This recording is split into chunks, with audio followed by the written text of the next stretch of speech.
શું તમે જાણો છો તમારા પેટ સાફ થવાનો સમય તમારા સ્વાસ્થ્યનું સિક્રેટ કહે છે? સ્વાગત છે તમારું ગટ હેલ્થ ગુરુવાર એપિસોડ નંબર 8. તો ચાલો જાણીએ 5 સિક્રેટ. પહેલું, જો સવારે ઉઠતા સાથે જ તમારું પેટ સાફ થઈ જાય છે તો આનો મતલબ છે કે તમારું નેચરલ સિસ્ટમ એકદમ પરફેક્ટ કામ કરે છે.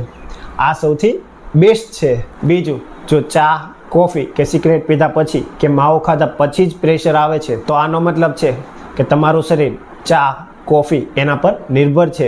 આ નેચરલ રીત નથી. ત્રીજું, જો દરેક વખતે જમ્યા પછી તરત જ ટોયલેટમાં ભાગવું પડે છે તો આનો મતલબ છે ખોરાક આંતરડામાંથી ખૂબ જ ઝડપથી પાસ થઈ રહ્યો છે, જે પાચનની ગડબડ, IBS અથવા માલ એબ્ઝોર્પ્શન સૂચવે છે. ચોથું, જો 2-3 દિવસે માંડ એકાદ વાર પેટ સાફ થાય છે તો આ ક્રોનિક કબજિયાત છે, જે તમારા ગટ હેલ્થની નબળાઈ સૂચવે છે. પાંચમું, જો ઘરે પ્રેશર નથી આવતું પણ ઓફિસે કે બહાર ગયા પછી જ પ્રેશર આવે છે તો સમજી લો માનસિક તણાવ, સ્ટ્રેસ તમારા પાચનને કંટ્રોલ કરી રહ્યું છે. હંમેશા કોઈ પણ રોગ, નાનો હોય કે મોટો, એની શરૂઆત પેટ સાફ ન આવવાના કારણે જ થતી હોય છે. જો તમારું પેટ સાફ ન આવતું હોય તો અત્યારે જ સ્વસ્થ આયુર્વેદ પંચકર્મ હોસ્પિટલની મુલાકાત લો અને આ વિષયની સંપૂર્ણ માહિતી માટે કોમેન્ટ કરો સ્ટૂલ.